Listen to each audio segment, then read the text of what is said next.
Alright, our next topic is loops. So let's create a new notebook. So this loops is another important topic, fundamental topics. Let's name our Day-04 and let's connect it. Okay, it says too many sessions, so let me close my previous sessions. And yes, let's refresh it now. Okay, let me just manage this. Let's remove day 2 and day 1, close. Right, so talking about loops, right? Now loop, as the definition itself says, it's like something repetitive, right?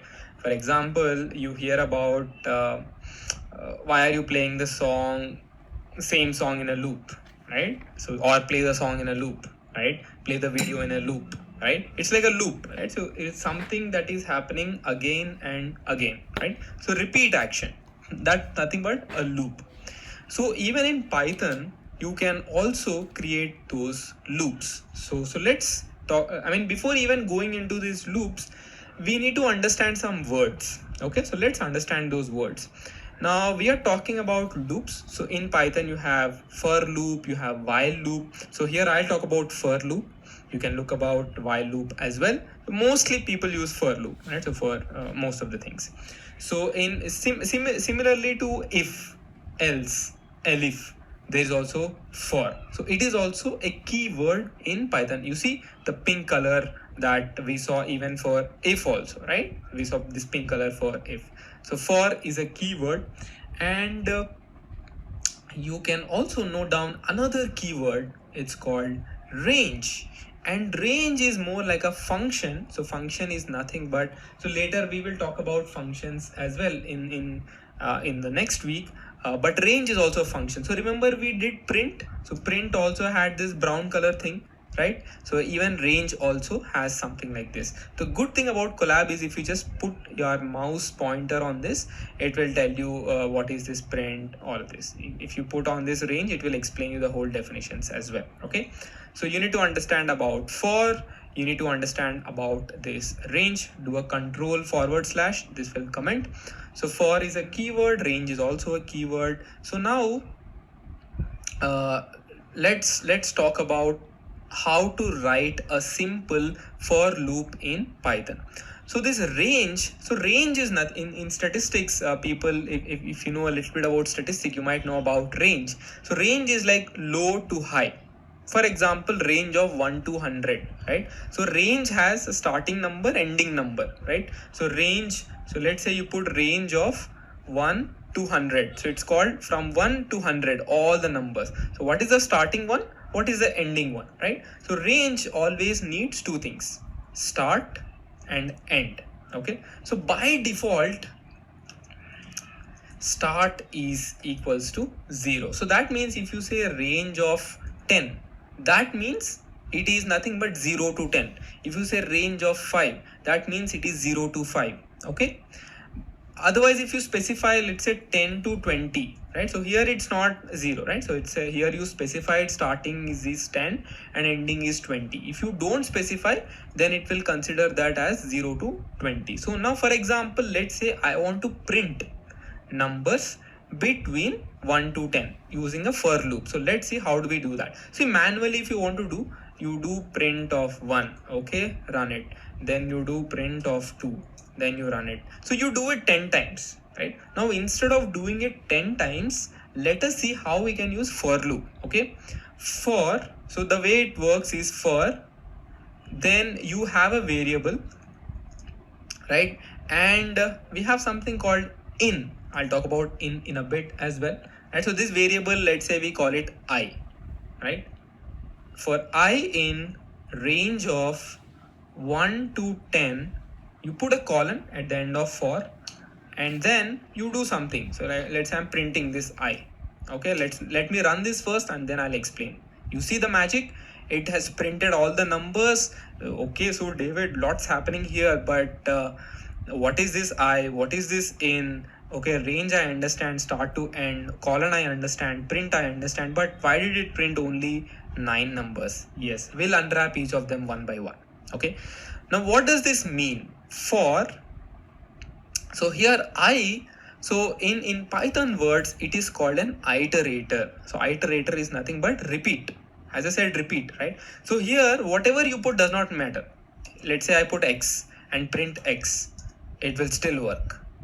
Instead of x I put I put David here, right? And here also I put David here, right?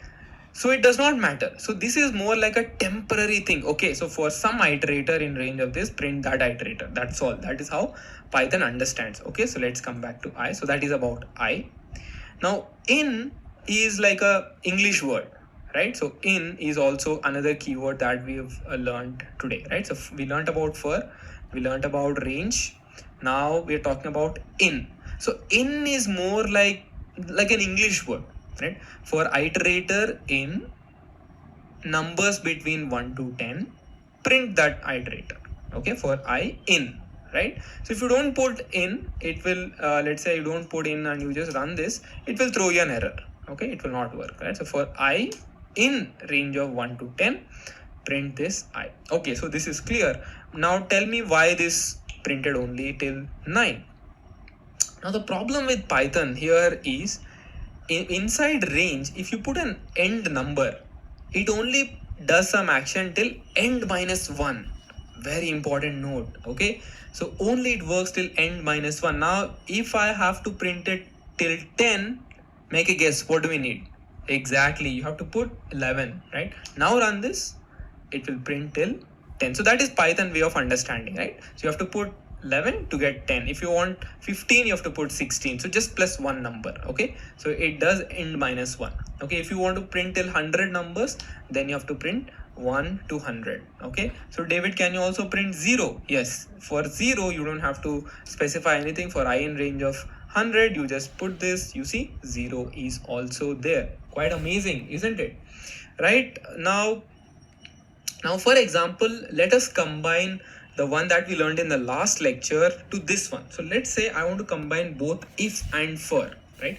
Now the action that I'm doing is just printing, but what if I want to print only multiples of 10? Okay, in the range of 100. So let's say I print from 1 to 100, but I only want to print numbers like 10, 20, 30, 40, 50. Right, so and so on till 100. So how do I get that? So let's see how we can do that. So before we do that, we need to understand that multiples of 10, what does it mean?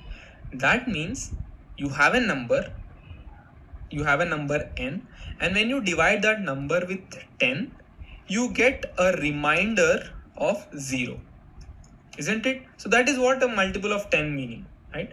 Now so let's see how you can get. So remember we talked about arithmetic operation. So let's say I have 100. I divide this by 10. You get the quotient as 10. But what if I need the remainder? You put a percent symbol and then you do this operation. You will get 0 as the remainder. Like let's say I put 103 and divide it. You see remainder, you get 3. Okay. Now what we understood is, if I divide any number by 10, it should return me a remainder of 0. Then I understand it's a multiple of 10. Okay. Now if I have to write, I have a, let's call a number, let's give a variable name. So I have a random number 60. Okay. Now I want to check if this is divisible by 10 or not. So I'll write a if condition. If, you have to put your condition, if number percentage 10, does it result in 0? Then you say print the number. Okay, so you run this, you see you get 60, right? And else you print nothing. Okay, you just print empty, right? Okay, it prints empty. If I put 61, it prints empty, nothing, right? If I put 68, nothing. If I put 70, it works. Okay, so now let us combine both of them. Okay, now for I in range of 100, now I'll check whether I is divisible by 100 or not. So I'll do if I is divisible by 10, which results in a remainder of 0, then print I. Okay, else do nothing, right? So just print empty, right? Now let's run this and let's see what actually happened. So what happened here, right? So okay, you see that only if it is divisible by 10 resulting in a remainder of 0, it is printing that number. Otherwise it is not printing that number. You can also write not divisible.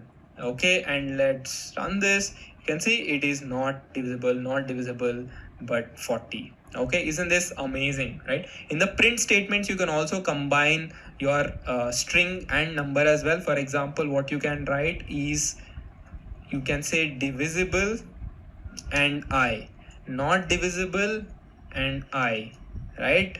Put a colon here. Now let's run this. You can say every number it is not divisible, right? Quite amazing, isn't it? So that's how we can get multiples of 10. If you want multiples of 20, you do the same thing, right? Right, you can see 40, right? So 20, right? So this way you can actually combine both if and first statements together. I hope you understood. Let's move on to the next lecture. All right, with for loop being done, now let's get to the Gemini part. So let's click on this Gemini. Now in the if else problem, we've asked Gemini to give us a practice question, isn't it? Now you can use it in different ways as well. For example, let's say I want to explore or learn more about loops in Python, right? So let's say I want to ask a couple of questions. So starting with what kind of loops exist in Python? Okay, I don't know anything, so I just asked it what kind of loops exist in Python. So okay, it gave me two loops, for loop and while loop. Okay, now for example, okay, I learned about for loop, so what about the while loop? So I want to know the differences between these two. You can have that as well, right? Now let's say I want to ask the question, explain the difference between for loop and while loop. So while I'm typing this, so David, these are all very simple questions. Why are you telling us? See, I think the way to ask questions is what matters, and also your intention, right? So that is why I'm even though these look very basic, but I'm still trying to tell you how powerful this can be and the kind of right question that you need to ask. Okay, so explain the difference between for loop and while loop, and also you can mention use an example, right? So use an example or explain with an example, right? So with a coding example, something like this. If you put this, so not only it explains the difference, but it will also help us explain the difference with the code, with the implementation as well. Okay, so simple for loop, range of 5, print I, while loop, while I is less than 5. So both of them give you the right answers, right? So see you in the next module.